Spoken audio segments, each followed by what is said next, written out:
Bismillahirrahmanirrahim. Assalamualaikum warahmatullahi wabarakatuh. Di sini saya akan mempresentasikan tugas psikologi pendidikan yang berjudul Cara Mengatasi Peserta Didik dalam Kesulitan Belajar dengan dosen pengampu Ibu Arini Al-Haq, MPD. Sebelumnya, perkenalkan nama saya Tiara Nurhaywati dengan MPM 2311050103. Kesulitan belajar merupakan terjemahan dari istilah bahasa Inggris yaitu learning disability. Kesulitan belajar merupakan suatu konsep multidisipliner yang digunakan di lapangan ilmu pendidikan, psikologi, maupun kedokteran. Belajar merupakan suatu proses internal yang mencakup ingatan, retensi, pengolahan informasi.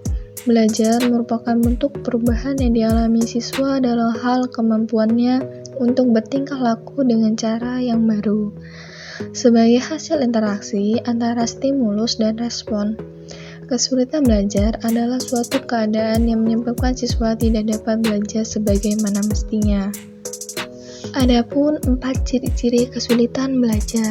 Yang pertama yaitu menunjukkan hasil belajar yang rendah di bawah rata-rata nilai yang dicapai oleh kelompoknya atau di bawah potensi yang dimiliki. Yang kedua, ada hasil yang dicapai tidak seimbang dengan usaha yang telah dilakukan. Yang ketiga, ada lambat dalam melakukan tugas-tugas kegiatan belajar. Dan yang terakhir, ada menunjukkan sikap yang kurang wajar seperti acuh tak acuh, menantang, berpura-pura, dusta, dan sebagainya. Apa sih dampak dalam kesulitan belajar peserta didik?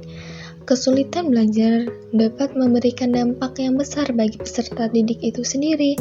Tidak hanya berdampak pada pertumbuhannya dan perkembangannya saja, tetapi juga dapat mempengaruhi interaksi peserta didik dengan lingkungannya.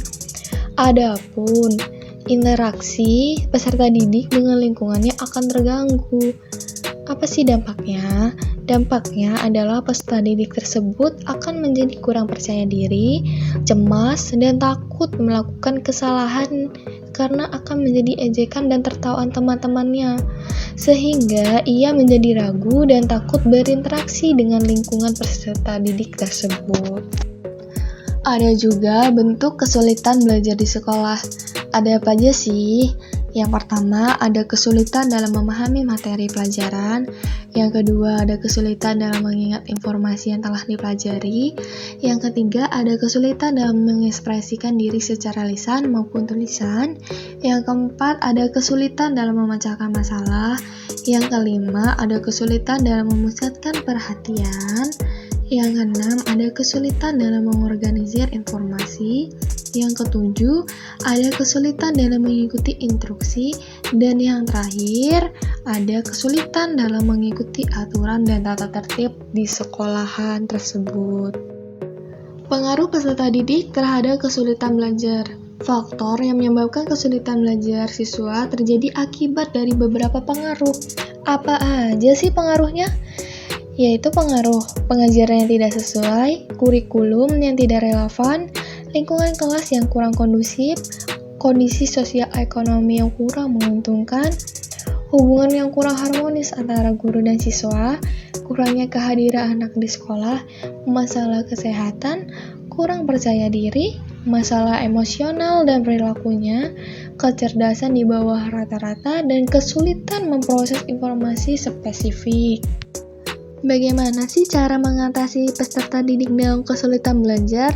Yaitu yang pertama dengan cara mengajak siswa untuk aktif saat proses pembelajaran. Dengan cara guru bisa melibatkan siswa dalam berdiskusi saat sedang menerangkan materi pelajarannya.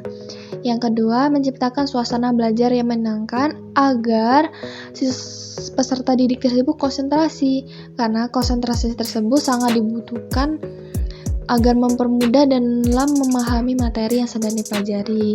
Yang ketiga, jangan belajar sambil bermain handphone. Yang keempat, menemani anak belajar. Orang tua tuh memiliki peran yang besar dalam mengatasi masalah kesulitan belajar anaknya, yaitu dengan cara memberi semangat, menemani proses pembelajaran anak tersebut. Yang kelima, mengadakan belajar kelompok. Belajar kelompok bisa membuat siswa menjadi lebih aktif dibandingkan dengan belajar sendiri. Yang keenam, memberi pujian.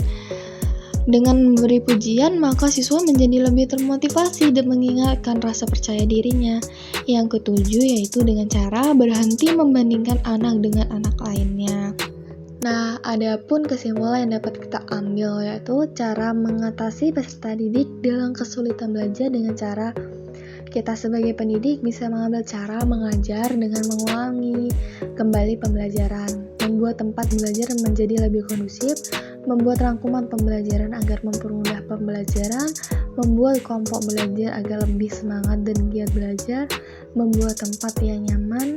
Sebagai orang tua juga harus membantu anak ketika mengerjakan tugas sekolah dan membimbing dalam belajar anak slow learner, dan juga orang tua harus mendampingi dan memantau perkembangan belajar anak. Itu saja yang dapat saya sampaikan. Saya mohon maaf jika ada kesalahan.